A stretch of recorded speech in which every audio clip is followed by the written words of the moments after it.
Two New York residents allegedly ran a secret Chinese police station. Let's dive into the details, shall we? The FBI and federal prosecutors announced Monday the arrest of two New York residents who allegedly ran an undisclosed Chinese government police station in Manhattan's Chinatown neighborhood. Liu Zhangwang and Chen Jinping have each been charged with conspiring to act as agents of China's government, according to the U.S. Attorney's Office for the Eastern District of New York. Brian Peace, the U.S. Attorney for that office, said China's Ministry of Public Security, MPS, has repeatedly and flagrantly violated our nation's sovereignty, including by opening and operating a police station in the middle of New York City. 2 miles from our office, just across the Brooklyn Bridge, this nondescript office building in the heart of bustling Chinatown in Lower Manhattan has a dark secret.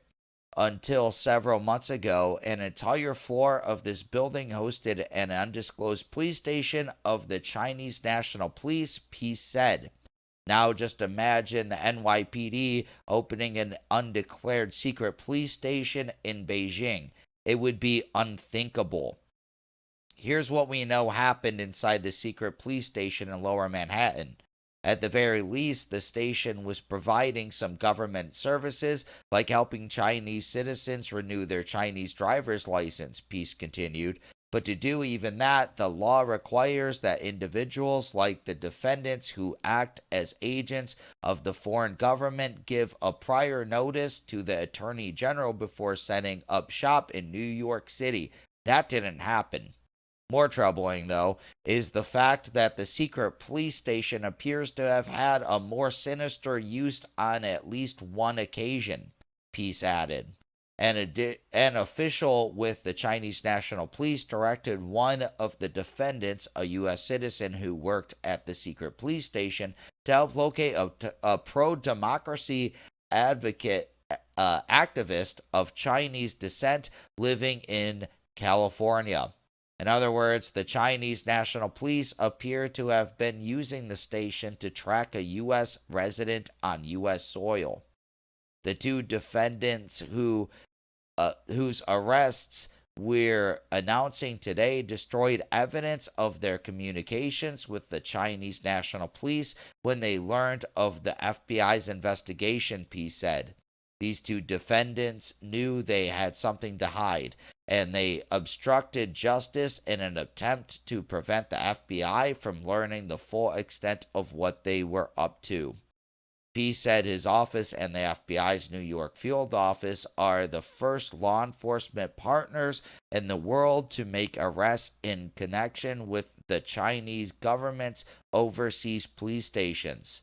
Both defendants in the case were arrested at their homes in New York City on Monday morning, he said. Both are U.S. citizens. Their first court appearance on the charges took place on Monday. Michael Driscoll, assistant director in charge of the FBI's New York field office, said not only was the police station set up on the order of MPS officials, but members of the Chinese consulate in New York even paid a visit to it after it opened. Peace said that before helping to open the police station in early 2022, Liu Zhangwang had a long-standing relationship of trust with Chinese law enforcement, including the MPS. In 2018, Liu was enlisted in efforts to cause a purported Chinese fugitive to return to China, Peace continued. The victim of that effort reported that he was repeatedly harassed to return to China. That victim received threats of violence against his family in the United States, and MPS officers harassed a victim's family in China. The Justice Department earlier described the announcement as a significant national security matter. The defendants are scheduled to appear in court Monday afternoon before a magistrate judge. Thanks to our investigation and arrest today with the FBI, the defendants will be held accountable, Peace said. and the MPS is on notice that we will not tolerate similar threats on our national sovereignty. Peace also announced charges Monday against 34 MPS police officers belonging to a task force called the 912 Special Project Working Group. They are accused of conspiracy to transmit interstate threats and conspiracy to commit interstate harassment. The task force isn't a normal police force. It doesn't protect people or combat crimes.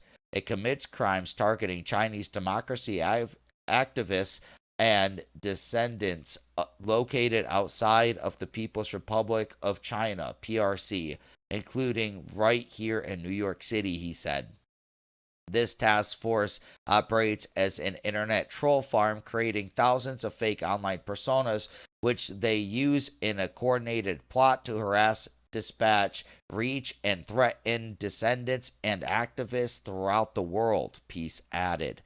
People who the PRC perceives as threats to the legitimacy of the Chinese Communist Party.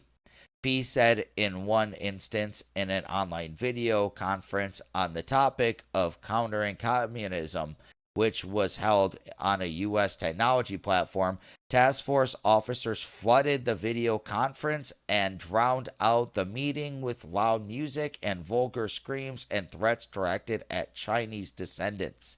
In addition to threatening and harassing Chinese dissidents, the MPS officers used their fake online personas to spread official Chinese government propaganda and narratives to counter and overwhelm the dissidents' pro-democracy speech, he added, describing that with their exposure, the world now has a unique, never-before-seen view of how the PRC government deployed this army of internet trolls.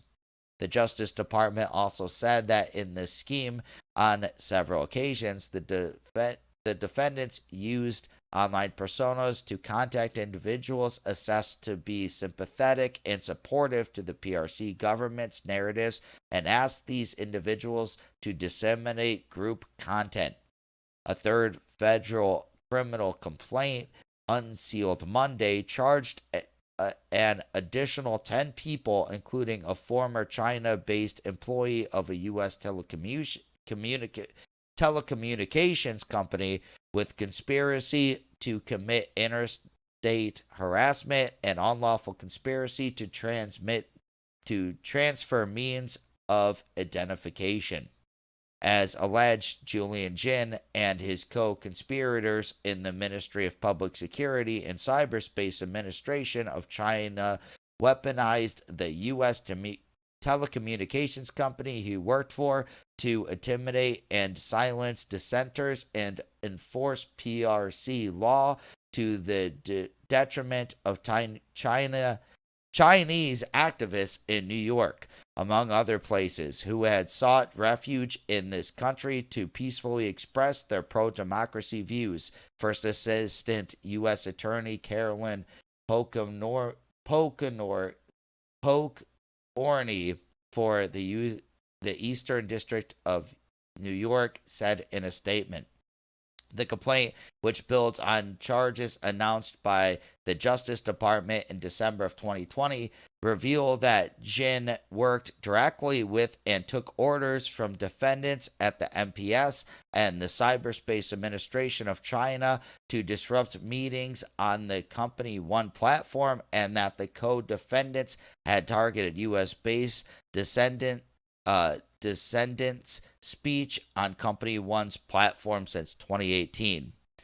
Yeah, this is very interesting. I mean, finally, the U.S. is trying to crack down on this. No one has cracked down on this, like they were saying. I've seen this reported for a long time that China has police stations stationed throughout the world.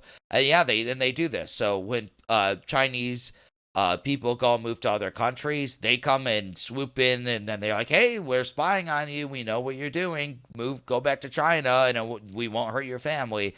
So, yeah, I don't remember how many there are, but there's like dozens across the world. I think there's 3 in the United States.